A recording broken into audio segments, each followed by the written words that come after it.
Hi, welcome to Marlene at Home, and I'm Marlene from the Carroll County Public Library, North Carroll branch. And this episode I'd like to talk about as time goes by. Time flies when you're having fun, they say, and I've been thinking about all the different ways that we tell time. Just while I was in my kitchen at lunchtime, came across the 3-minute egg timer. I can remember using this to make soft-boiled eggs as a kid. That was before we had timers on our stove, our microwave, our watch, whatever. But one of the earliest timepieces looks something like this. I want to show you the oldest clock that I know that I have, and it's kind of up above my head at the moment, but I want to show you that one next. Up over my head, as I mentioned, is the oldest clock that I have. And it's right as you come in our front door, and then as you walk up the steps, let's see if I can do this without breaking my neck. And looking back, it was my Mama and Papa Davis's clock, an old Victorian clock. I've seen these refinished. You can see the marble when they're cleaned up. There's pillars on there. Let me go up a few more steps and get a closer view. And let's see if I can zoom in here as well. There you go. So high up above our entranceway, and I don't know the name of this clock, but was part of my grandparents' house. These are the grandparents that never had electricity. Here's a picture I found online of a clock similar to my grandparents' clock. It's a Victorian 8-day clock, I've learned is the name of them. And I'm beginning to wonder if maybe this was my grandmother's mother's due to the age, but something similar to what I have. One of my favorite clocks is from France, and it was my grandparents' wedding gift, and it was made in France, and it was purchased from a large jeweler in Philadelphia, Caldwell Jewelers, and there was a jewelry store that my family used down through the generations, and we usually have it running, but we don't at the moment, and it would interrupt as we're speaking anyway, but just a very lovely clock. I remember once I carried it to an old clock store in Hampstead, and I wanted to ask them about more information and get it fixed because it wasn't running at that time. And here I go, holding it in my arms, and the thing's ding, ding, ding, jangling, and I go in, and the man just about dropped his teeth. He's like, "Ma'am, that's a very important clock. That's a very fragile clock. You can't let this glass things in the middle." I was like, oh, I thought I was being careful with it. But anyway, my grandmother and grandfather were married in 1913. They didn't marry till they were older in life. My grandmother was born in 1881, that is.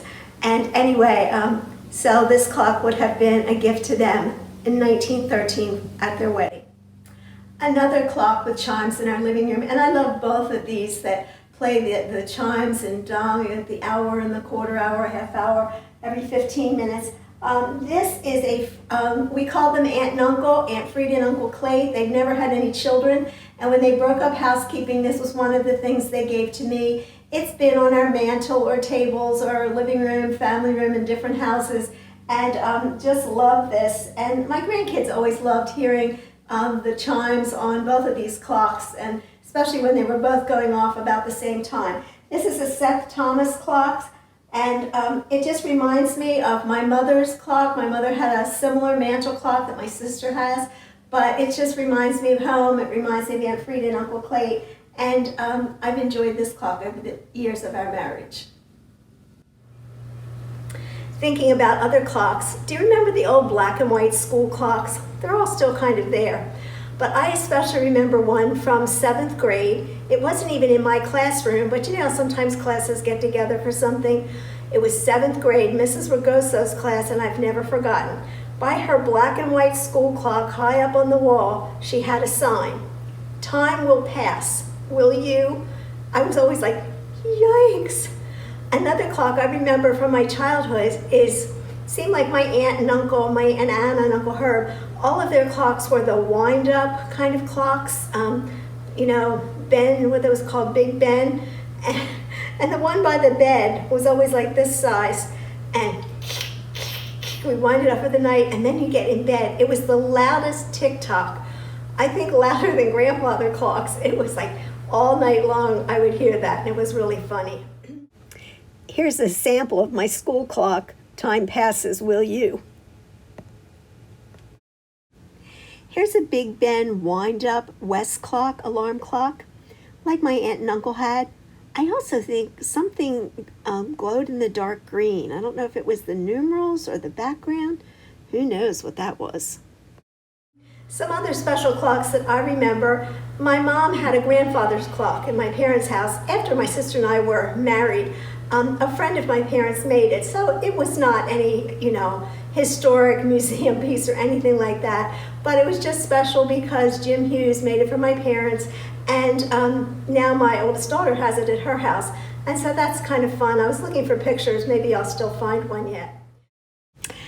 Yay, I found a picture of it. This is at my daughter's last house, a picture of my mom's handmade grandfather clock.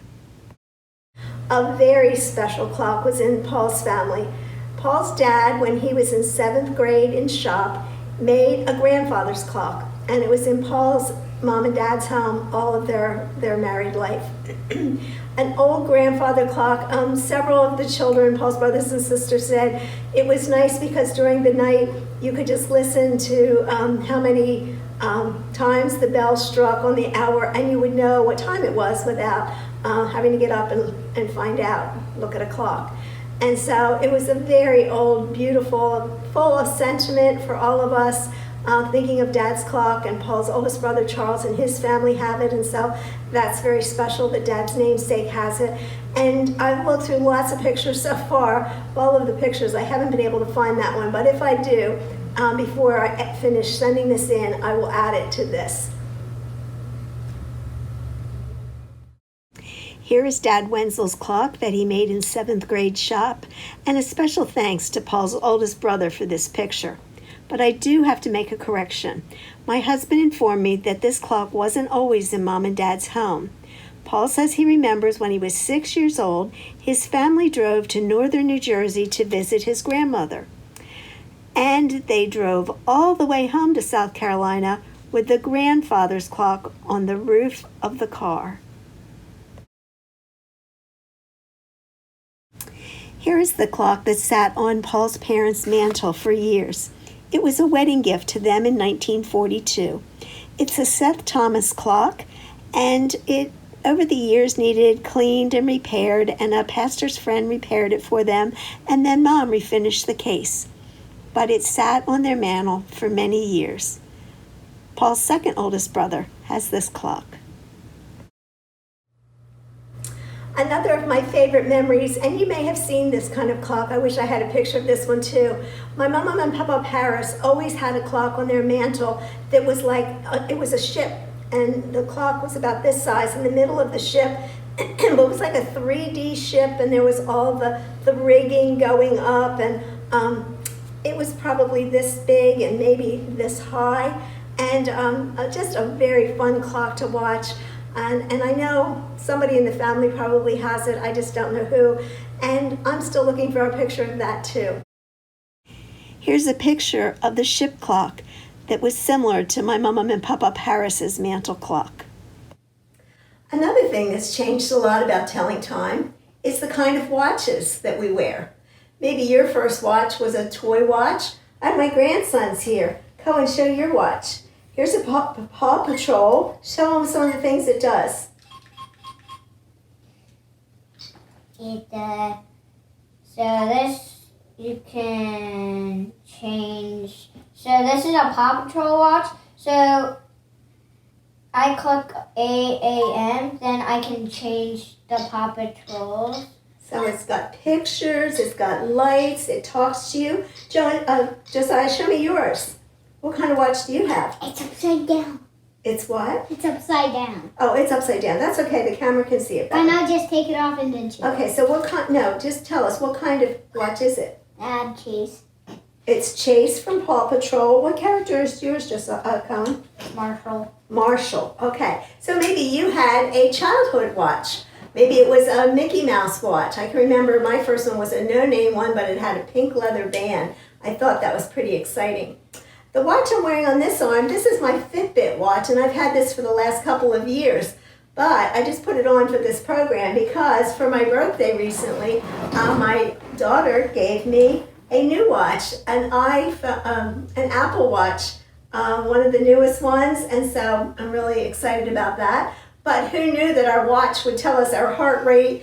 We can answer telephone calls from this one. This one says how we've slept. I'm sure this one would tell me all those kinds of things too. I just haven't learned it all yet. But anyway, I can answer telephone calls. I can look at pictures, emails, you name it, just from my watch. What, Cohen? And you can use that watch and you click some buttons, then it'll do a noise on your phone to try to find your phone if your phone's lost. Oh, if you lose your phone. I need to get this set up because if you lose your phone, he tells me there's a button I can push on here and it'll help me find my phone. So watches have changed a lot over time.